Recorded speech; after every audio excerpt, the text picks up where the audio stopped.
Welcome on the news review belt of the show, and my guests are joining me for a conversation. I'll be starting off with Engineer Ebenezer Adu. He's a member of the NDC's National Youth Working Committee, and he joins the conversation. Ebenezer, good morning. Good morning, man. Thank you for joining the conversation. Thanks for having me. So, as you've become accustomed to from your first stint on the show, I'll give you a minute and a half to share your thoughts on something you find to be a burning issue, something you are concerned about, or something you'd like to basically talk about. Good morning once again, especially to my people in Hunterland. And they are looking forward to this, and then I thank them for their support. I think that I'll have to congratulate Honorable Assafuah. Okay. The Minister Designate for Lands and Natural Resources. Yesterday, we all were at the Parliament House for his vetting, and then we all saw how excellently he performed. And there's no doubt that he's the man cut out for the job. We believe that he will do a lot of good to Mother Ghana. And then he said something basically on how we are going to make sure that we bring down to an end of galamsey activities in Ghana. And I think that it's an exciting news. We should all support him. Yesterday, there was a question posed to him that if any of the powers that be are involved in illegal mining, in case they are involved in illegal mining, what will he do? And then we also saw the answer he gave. Nobody is above the law. Our lands are getting devastated, and then we should all come together to support, to make sure that areas that galamsey have taken over, we put them in shape for the next generation, Ben. Well, interesting thoughts there. Of course, when you talk about lands and natural resources, there's quite a lot going on. There's quite a lot of work that he is going to have to do. Yesterday, we had a conversation with the likes of Awul Assafuah of Eco-Conscious Citizens, the likes of Dr. Kenashigbe, Ghana Coalition Against Galamsey, and others. Samuel Bekwe on one end. All of these people very passionate about the scourge of illegal mining and how to deal with them. So literally he has his work cut out for him, and we wish him the very best. Yeah. And Ben, I think that what we should all do is that we come together, because we've been paying lip service to a number of things. I mean, I come from an area that galamsey activities are ongoing. And I think that it's about time that we redefine.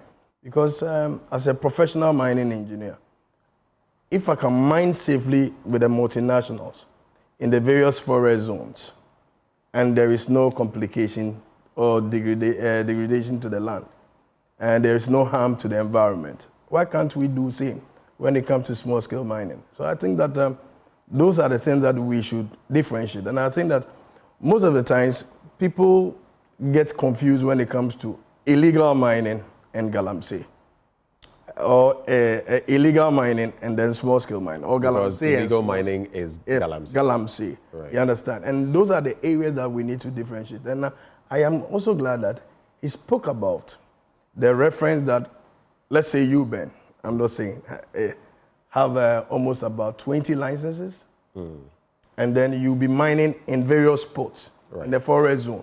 And then, even though they are legal, are you saying that you are doing a small-scale mining or you are doing a large-scale mining? So we need to differentiate that to make sure that we leverage from the small-scale mining, you come to the medium-scale mining, and the multinational mine, that is the large-scale mining. So I think that we will all help him. And he has people like Dr. Tony Obin, Hajo, and co. all supporting to make sure that we get there. So I'm very, very excited, especially. You can see my passion because I'm a mining engineer. I'm so happy that we have somebody who understands the whole business of lands and natural resources, and we will get there. I just want to shave off a final bit, and then we'll get into the newspapers. Okay.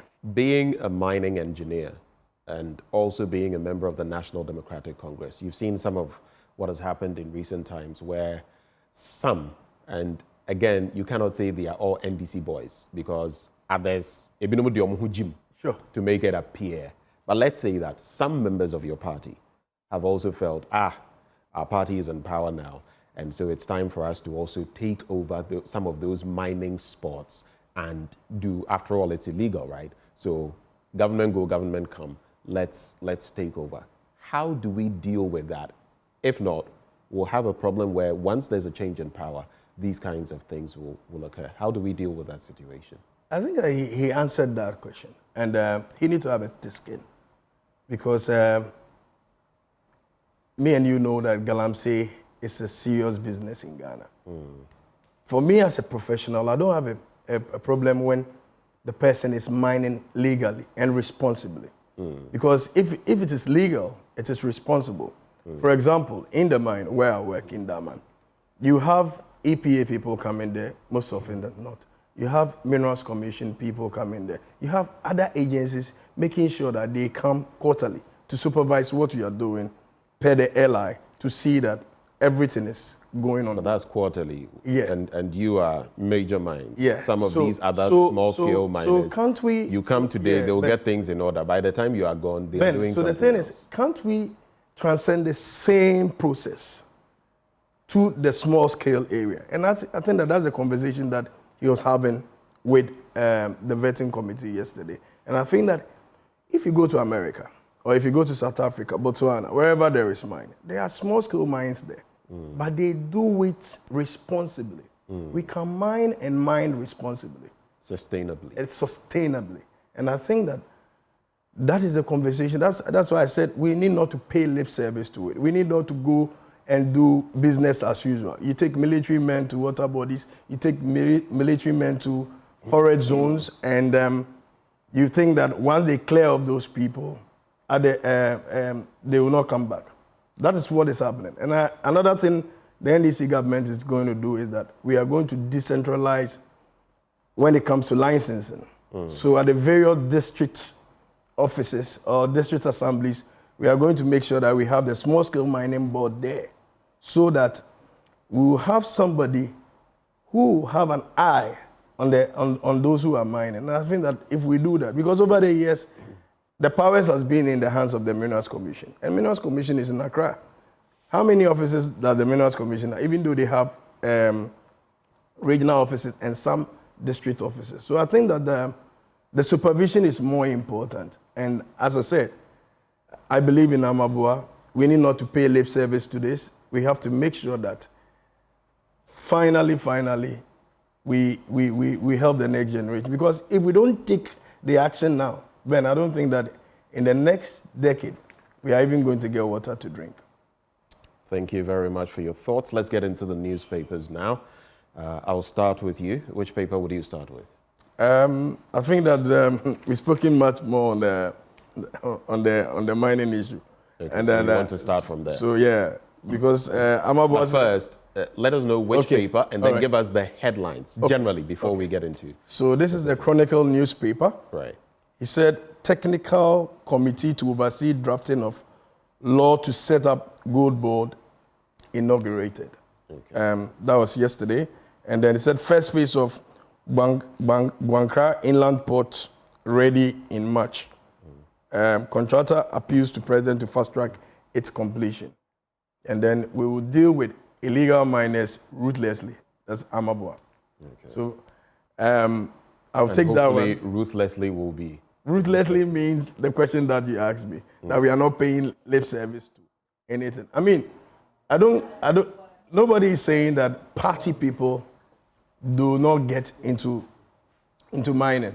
But as I said, if they are mining responsibly, they are mining sustainably, I don't see anything wrong with that. And I think that I believe in Amabuah, he will do that for us. And then the technical committee on the gold board. The gold board is something that the NDC government promised during the election period. And it's indeed in our manifesto. And once again, I'm happy that the president has made sure that a young blood is heading PMC. That's in the person of Sammy James. He's a lawyer. He knows the laws of Ghana. He knows what he's going into. And yesterday, together with the finance minister, they set up the technical committee to oversee the drafting of the gold board. And I think that that is something that is also going to help the country, because if the gold board is going to control all the various golds that comes in, to make sure that we show up our reserves, to maintain whatever we have here, and make sure that we are able to balance our books, is going to help us. Well, in that regard, it's also important to add that over a certain period, I don't know whether it's a year or two or more, but within that period, gold has doubled what it gives us as a country. Sure. 100% plus increment in terms of revenue, while cocoa, for example, has shrunk, it has dwindled. But that is partly also on the back of the low production of cocoa. Like you know, last year, 2023, 2024, 2024 ending, things were not very good for that sector. And we're hoping that in 2025, hopefully, we can bounce back. So gold right now, to our economy, where we are, IMF supported program, it is crucial to us. But what can you tell us about the first phase of the Buankra land port? Can you give us details of that story? Maybe you can read a little bit of that story for us. Okay. So first phase of Buankra Inland Port ready in March. This story is from Sebastian from Kumasi. First phase of phase 1 of 308 million Buankra integrated and logistics terminal, otherwise known as the Buankra Inland Port Project at Buankra in Ejusu municipality of Ashanti region, is expected to be completed by the first quarter of this year. Dr. Jesse Samu, Chief Executive of Jesmo Construction Limited, the contractors executing the project, has announced the first phase, currently at 78% complete, includes storage facility, security zone, and the terminal, adding that the phase will be operational after the completion, and that the phase 2 is expected to be completed by 2026. So we all know the story of Buankra. And for me as a Ghanaian, I'm so happy that something like that is coming up. But the execution, as the contractor said, we are a new government coming in. I don't know which jurisdiction that this area is under. I don't know whether it's under Lands and Natural Resources or would have to so be careful before we... Yes, whatever ministry it is under, or Roads and Transport, or whatever ministry the Buankra Inland Port is. I think that the contractor is pleading that government facilitate its completion. It's been something that has been hanging for some time, and I think that it's a project that is in the... Because I heard of this project. It's been quite a while. Yeah, I've been hearing of this project. But Buankra has been like almost 15 years. Yeah, I mean, it's been quite a while. Yeah, quite a while. And if we are able to make sure that we complete that project, it will ease that traffic at the terminal port, because the plan or the idea was to bring certain cargoes or containers to that area so that people from Burkina and the Sahel regions will come there and then take their goods. So we will pay heed to it. I think that the new minister is going to look at it, and then we'll take it up from there. I see. The new minister is going to look at it, and then we'll take it up from there. I also have some newspapers here. I have the Daily Graphic newspaper. I also have the Graphic Business as well. And we're going to be contemplating all of these papers, even as we also bring in the rest of our guests. Shortly, I'll be bringing in Vincent Ekow Assafuah, who has been a former deputy minister for local government. He also joins the conversation. And of course, my colleague, my co-host, Sweetie Abochi, is also here. Sweetie, you played hide and seek with me. Yes, Finally, yes. You've been found. Finally, I'm here. And I was enjoying the conversation up to the point where we got in. So maybe you can just take it off from there. Okay, then very quickly, you could bring in Vincent and let him share his thoughts. Welcome aboard. Good morning. I like your Alhaj. Very good, Alhaji. Alhaj Assafuah. Good morning, Vincent. So usually we give our guests a couple of minutes to reflect on any topical issue that, is top of mind. What's on your mind this morning? Well, let me say a very good morning to your cherished viewers. Yesterday, I think that I monitored the news, and I realized that issues of Galamsey is very topical. It seems it is also coming to the fore. I think that as a nation, we should be so much interested in issues of Galamsey. I remember in 2017 when the Assafuah government indicated that it was going to wage a war against Galamsey. A lot of people felt that it was not going to be possible. Indeed, the fight was very difficult to the extent that I do not think that the NPP government won that fight. Even when it decided to review the mining laws of the country, to the extent that it even made punishment stiffer for persons who were supposed to have been caught dealing with issues of Galamsey. At the point, remember, we set up even the IMCS, the Ministerial Committee, just to make sure that, some amount of focus will be given to issues of Galamsey. I have seen a number of videos from some of these areas, and even yesterday I saw that the Awowin Traditional Council even mentioned that the Member of Parliament, they allegedly is accused of being engaging in issues of Galamsey, and for that matter, they are calling on him to appear before the Traditional Council for some of these issues to be sorted out. Right. And so I wish that the media will also take a keen interest. I think that Erastus Asaridonko is very keen on issues of Galamsey, and I hope that as a nation we will know that this is a serious fight that we need to be able to tackle it. It was a campaign promised by the current administration. We'll give them our support because it's an issue that's affects every Ghanaian. Okay, thank just you a for quick adding your one. voice. Are you Catholic? Yeah, I'm a Catholic. Okay. Oh. I did not know. It's the rosary on your hand, tied to your hand, that got me. I'm a Catholic, I'm a former seminarian, I'm a master, I'm a Knight of Marshall. Minor seminary? Yes, minor seminary. I see. Spent about 4 years there. So Alaji doesn't, you're not Alaji then? No, not allergic. I'm not allergic. Right. I don't know whose paper is, let me start with mine. Yes. Yeah, the New Republic. Kandapar, oh, here we go again. This newspaper again. Yeah.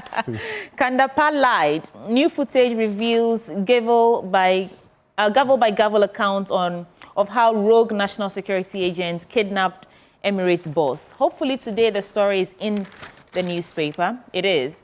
It says the National Security Ministry hurried attempts to distance itself from the disturbing abduction of Emirates Airline Service manager Mrs. Sylvia Patience-Ban last November has been shattered by damning video evidence. I wish I'd seen that video. Traffic cameras along the routes used by the perpetrators have captured the entire nefarious operation with chilling clarity. I think we all followed that story last November when it happened. We know that the National Security came out with a statement saying that they had nothing to do with it. It turns out that some people who had been delayed from boarding a flight. There's so many stories flying around. So let me move on to other stories. Does the story adduce any? Well, we don't. They say we don't have the traffic video. cameras. Yeah. Right. But that's where why is it saying the former National Security Minister lied? That's the question. The evidence not only incriminates national security operatives in the crime, but also exposes the ministry's previous denials as deliberate falsehoods to cover up. So they're inferring all this from the traffic footage. Right. Yeah. So well, I guess just we have to watch that video before we can make any. Indeed. Right. So Ghana's new economic direction takes off as President Mahama unveils National Dialogue Planning Committee. Yes. So in line with his 120-day social contract pledge to Ghanaians, President John Dramani Mahama has unveiled a 7-member National Dialogue Planning Committee tasked with organizing the much-anticipated National Economic Dialogue. And the committee is chaired by seasoned economist Dr. Ishmael Yamson. Comprises a diverse mix of experts, including Dr. K.Y. Amwako, a renowned development economist and former executive secretary of the United Nations Economic Commission for Africa. Have you seen the list? Yes, What do you make of it? I think that it's brilliant, and for us as a party, we always try to make sure that whatever we say, we deliver. And even when we're in government and things were difficult, Vincent will bear me witness that we did the Senche Forum. And President Mahama, before being elected, said that he will do a similar thing. And he said it would be in his 120 days. So those activities that he would do in 120 days, this was part of it. And I'm so glad that the committee is out. These are seasoned economists. They bring other people together to make sure that where we are, where the economy is now, we will share ideas, and see what we can do together. Okay. Mind you, we are in an IMF program now. Right. How are we going to stabilize it? How are we going to make sure that the dollar rate comes down? How are we going to make sure that inflation comes down? Those are the things that these people are about, and I'm so happy that such a committee has been formed. Mr. Assafuah. Right. I've heard some people say that, do we really need a planning committee? Just go ahead and do the dialogue.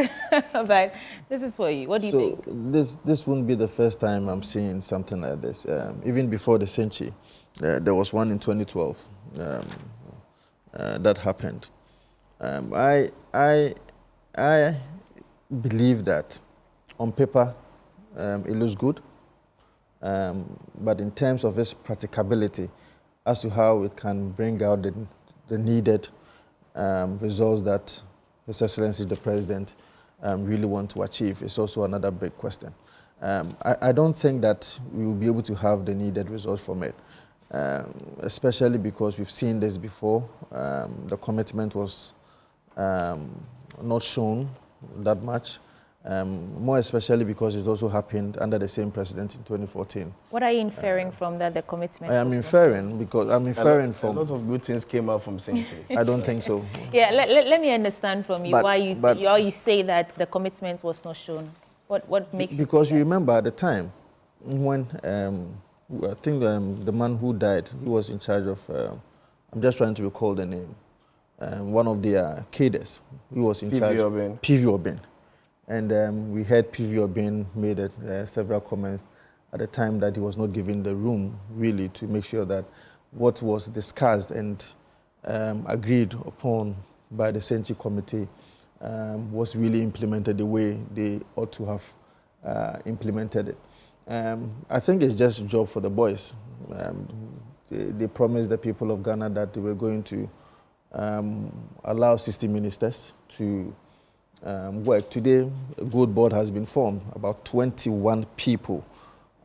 With all honest sincerity, I don't think that you need 21 people to purchase gold. And you can see that the people who were likely to be ministers of state, and of course, because of that promise that I'm going to use 60 ministers, are you saying to be able to purchase gold?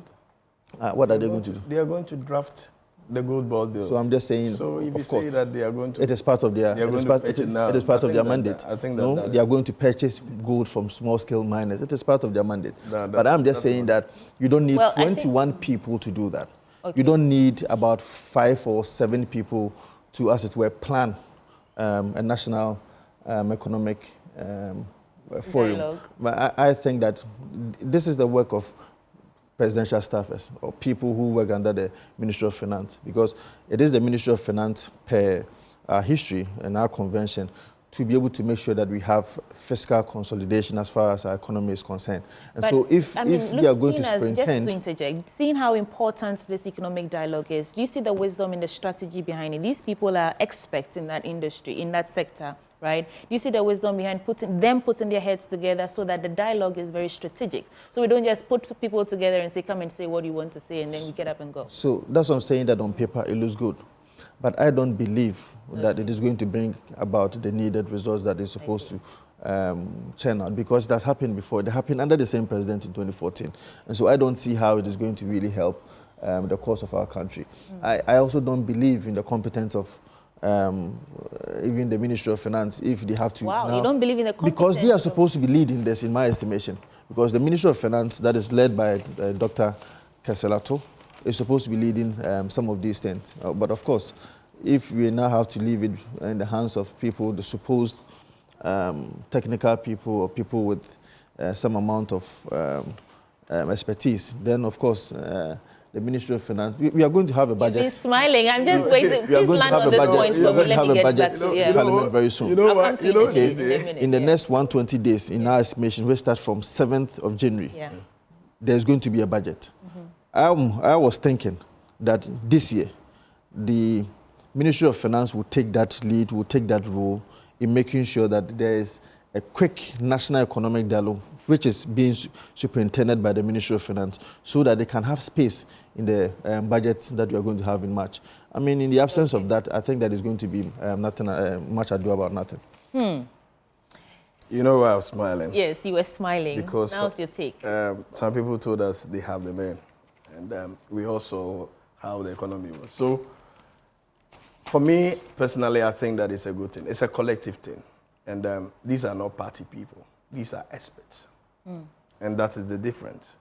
And they are going to work in conjunction together with the Ministry of Finance. So, he doesn't have any hope in it. We have the hope. Ghanaians have hope. That's why they elected His Excellency President John Dramani Mahama. Let us see what comes out of it. I think that in the next couple of months, you come here and say that they've done a good job. Okay.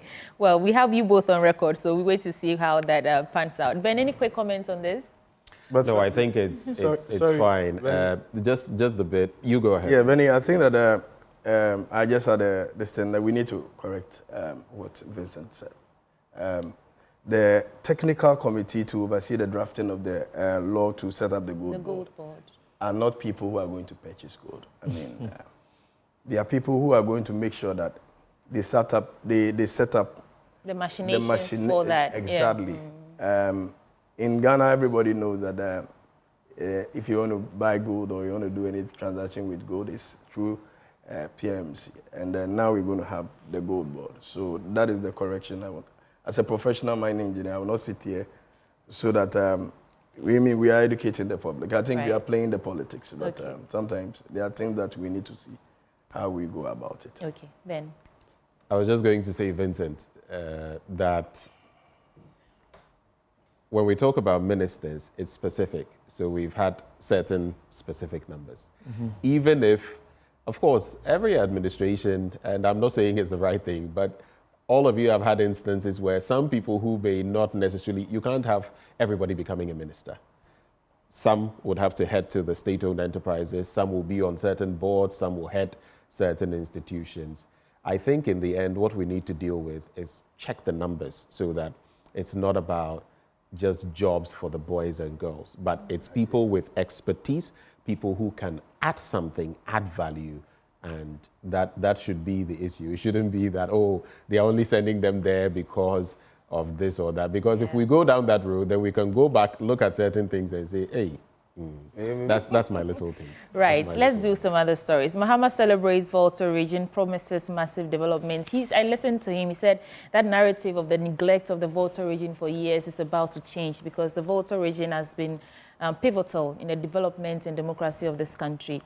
Cholera outbreak, 3 dead, or cholera kills 3 at Agona West Municipality. 3 people have been reported dead in Agona West Municipality following the outbreak of cholera and in that town and its surrounding towns in the central region about a week ago. It's been a while since cholera broke out, but still people are dying. I understand there was a vaccine that was coming into the country, or it's already arrived. But before then, when you are done, just check the Facebook wall of Sami Demfi. Okay. Yesterday, hold on just a minute. When you are done, just check the Facebook wall. Are we still on gold board? Yeah, just check the Facebook wall of Sami Demfi. What does it say? What is there? You can read for us. What did saying that you should just check it out. For the benefit of our audience who are following the conversation, I think number 20,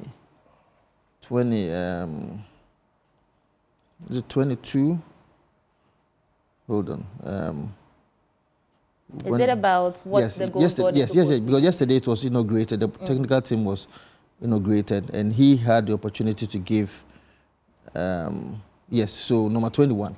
He said upon its establishment, the gold board will also have exclusive legal rights as a sole assayer, seller, and exporter of gold purchased from small-scale miners. Agreed. So that's the gold board. Yeah. But it doesn't, that- mention, it doesn't mention the committee. 21 Oh, specifically. but what did I say? He said the committee is going to purchase gold. No, but the Ekow. committee is going to superintend over the gold board, right? No, the Vincent. committee is only, Right? the committee is only going to draft the law for No, the but I'm gold just saying board. that the committee is going to superintend over the gold board, right? So the correction he's making is It's that like the a board, committee right? is not the one going to lead the charge to buy gold, but they're just going to draft the form law, and just put like together you the, forming system, the the right laws in system. So I'm just for saying that us. you need 21 people to even draft a legal document. How many people do 21 you people. think? How many people This do you one, think? the workers at the Attorney General can even do that. What is the apt number you think can execute this? 3 people can do this. 3 people. Go to the Attorney General office. They can do this for you. Ekow, you think so? Vincent. 21 people. Vincent, Legal advisor from, what do you call it, the presidency. You have other legal practitioners on it. I don't get it. This do me a favor, right? Yeah. And at least I have knowledge of some of these committees that have been set up in the past to draft. Can you remember anyone in the past administration, 8 years, that had 3 people? Oh, well, I don't remember, but I'm just saying that they promised a lean government. Because I remember quite a number of them, and I don't per remember my any that had about 3 people. Per my experience with drafting, sometimes if you come to the Ministry of Education, the Education Committee of Parliament, when we are drafting bills, you have 2 or 3 people from the Attorney General's office doing these things for us. And so I don't think that you need 21 people to be able to draft a legal document, to be able to regulate, what do you call it, the gold board. I don't think so. 21 people is a huge number. This is something that you can have 3-5 people do the work for you. And you're entitled to that opinion, so it's okay. The correction has been made. Yeah, the correction so has been made. I'm glad that he has made that correction. And they can see that this is a technical committee. Their work is not going to be for long. I'm sure within a month or 2, it will be done. And then, so this is not job for the boys. During their time, because they push a lot of people, I think we can move on from this. So, well. So, quick comment on Mahama celebrating Volta region and the outbreak of cholera, and I think that will be it for my newspaper. Yeah, there's also entertainment. Mark Brown sets the record straight on rumors she was involved in Susie Williams' death. Oh, I missed that woman, Susie Williams. and once again, I'm glad that Ekow is here. He's a parliamentarian, a young person as such, and we are all happy that young people are in Parliament. Ekow, I think that it's long overdue that cases like cholera at this day and age in Ghana, we hear that 5 people died out from cholera. This is 3. But last year, we last had year, about 11 or so. Is it part of the I can check 120-day promise? I don't know. I think it was it the Western region, or See, it had quite a number. I'm not trying to fatalities. play the politics here. No, I'm not playing the politics. What I'm trying to say is that as a people, I think that it's about time that what we say we'll do for our communities, we do it. I came to your constituency with Pablo to do campaign there. Oh, okay. And then we all know the situation. I don't want to go to your constituency. When it comes to my area in Anta West, Right. everybody sees what is there. And it is all over Ghana. I think that the issue of sanitation in Ghana should be taken seriously. You go to certain district assemblies, and then sometimes garbages that have to be taken off are not taken off on time. Sometimes you go to the market, see the fields that are there, and I think that those are the things that, as a people, we have to pay critical attention to. And I'm looking forward to my minister, who will be in charge of sanitation, and then things like this have to be taken care of. I get sad that something like cholera can take a life, and we need to value life.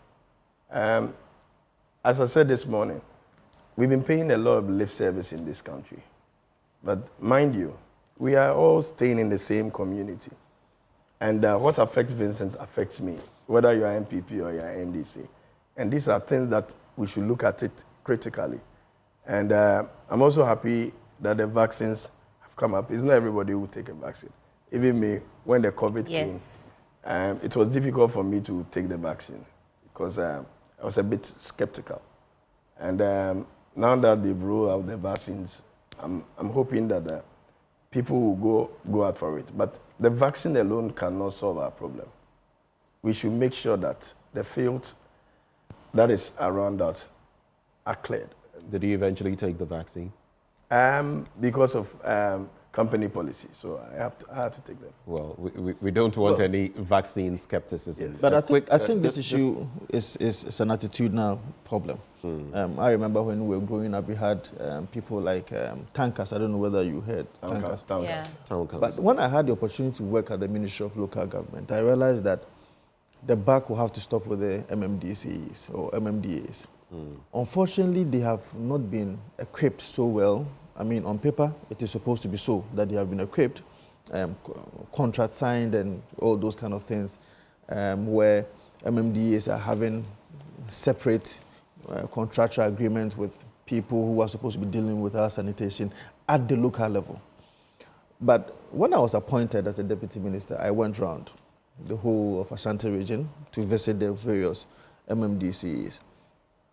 And I realized that they have a big problem, they have a big challenge in dealing with sanitation in their various localities, simply because they do not have the necessary equipment to be able to do so. As you rightly said, you find refuse dump at a certain place, sometimes even in the middle of the town, or the middle of the road. It will be there. The assembly will watch on sometimes 2 weeks, 3 weeks, even a month, and it will still be there. You can see that the assembly want to do something, but they don't have the equipment to be able to do so. And so maybe I will charge your government and my brother Ahmed to look into some of these various contracts that are signed by the MMDAs and service providers, to be able to make sure that, in fact, the tenets, or if you like, the content of those contracts is being adhered to. In the absence of that, we are going to have a big challenge, we are going to have a big problem, and this will not end. It will not end because the MMDAs cannot help the situation. And we are allowing sanitation issues sometimes even to be politicized. It is not about Accra, it is not about Kumasi, and it is not about Takrade. There are a number of our localities that needs this amount of support, that needs that kind of leadership to be able to make sure that the tenets and the contents of some of these contracts that are signed separately by the MMDAs and these service providers is being adhered to. I'm sure that if you're able to do so, you should be able to deal with some of these challenges. For me personally, I think that it's about time that we decentralize how contracts are signed. It is. This particular one is decentralized. That's what I'm saying, that because I did not say Ministry of Local Government. I said because if you sign a contract with a contractor to take up a sanitation project or the sanitation needs of your municipality, and you see garbage at markets on the roadside 1 week, 2 weeks, and they are still there, then what is the point of you having leaders? There's a big elephant in the room. That's why I'm charging your minister. There's a big elephant in the room. Your minister should be very proactive, should be assertive. What's the elephant? Well, I'm no more there, but I'm just saying that. No, but what you've seen the problem. You say there's an elephant in the room. What is the elephant? Bro, take your time. I'm just saying that there are separate contracts that are signed by the MMDAs. It has been decentralized already. So the MMDAs needs the support of the central government, that is the Ministry of Local Government, to be assertive so that the right things are being done at the various for the sake of time, we have to move forward.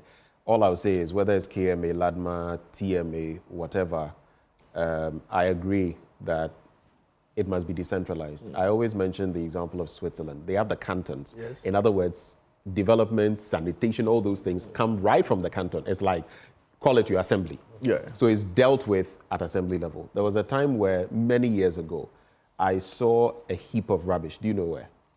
Behind, call it the Jubilee House or the Flagstaff House, right behind. Really? Wow. And we even did a story on all of that. But on the sanitation matter... Series?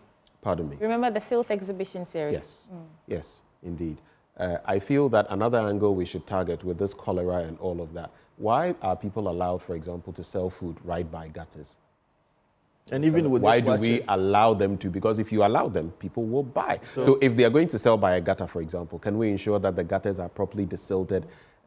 Whatever processes, who are selling. That's where the district assembly, and that's where responsibility from those selling come in. So there's a whole chain of issues we have to deal with there. But let me just leave you with some stories from the Daily Graphic. Minister directs headcount in MMDAs, accountability. Goldbot Technical Committee formed will stop cheap state land acquisition, Amakofi assures. Yesterday, I found it interesting when Samuel Abujinapo, brought up the issues in terms of the legality of some of these sales. But in the end, how practical are those sales? That's the question that some people will ask. It's not about a government official being able to acquire it, but if land in a prime area is worth, let's say, 3 million Ghana cedis, and someone is buying it for 30,000 Ghana cedis, or 80,000 or 100,000, you begin to ask yourself, what's the, is this how we want it? And if it goes on like that, and the political class keeps purchasing, what will be left for, for anybody else? Just some quick ones. African nations seek to connect 300 million people to power by 2030. It's interesting, I see Nigeria, Senegal, Zambia, and other countries here. It brings to mind another study I read some time back. About 600 million Africans suffer from what is called power poverty, energy poverty. It's either they don't have power at all, we have some in Ghana, still not connected to the grid, or they don't have stable power, which means you can't, yes, you don't have stable I did that because, the way you went. No, because the whole day yesterday when I got home, I didn't have light. So this morning, I still don't have electricity. It was so frustrating. I think maybe there's a problem. Either that or... Hey. Now something is amiss. No. Please fix my light, oh. Now there's a problem. A crucial issue. There's an interesting bit here. I'm just giving headlines. Colombia yields to U.S. deportation flights to avert trade war. You know, Colombia initially said they would not accept the flights. In fact, Mexico has not accepted flights. But then President Trump posted threatening a 25% tariff. Now imagine you are competing with all other countries and they are slapping 25% on you. And he said that if after a week they've not done that, he'll make it 50%. I mean, and as soon as he said that, it's in 24 hours. they said bring them. It's not. Tema Customs collection exceeds 2024 target by 8.64%. That's it from my end. Maybe we can do the headlines quickly from you and then we go. He's actually done. He's done that. Oh, right. And the business, just the headlines quickly so we know. Well, I just want to talk about. Unfortunately, our time is gone. It's one of the headlines. The land issue. Okay, so you can just give us the headlines, speak briefly on that. Yes, because I just wanted to talk about issues of morality and principles as a political class. I don't think that is something that we should be condoning. It's simply not right, whether from the MPP and NDC. And from this vetting, you realize that it's not an issue of an MPP thing. Both MPP and NDC has been... since the 90s. I mean, yes, there have been corporates about this moral issue. On what basis do you go and buy a land for 40,000, 50,000, when ordinarily, when you go to the market, you have to be buying it for maybe 3 million Ghana cedis or even 5 million Ghana cedis. So I think that, yes, we should be able to find a way whereby the political class will not be buying some of this land. If you want to buy, please go to the market and buy the price that you are supposed to be buying. But to benefit from it because you have an information of such things, of such sales being done, cannot be right, and morally it is wrong. That there is Vincent Ekow, former Deputy Minister for Local Government. We also had Engineer Edu, who is a member of the NDC Youth Working Committee. Thank you all so much for joining the conversation. Please stay. Sports comes up next.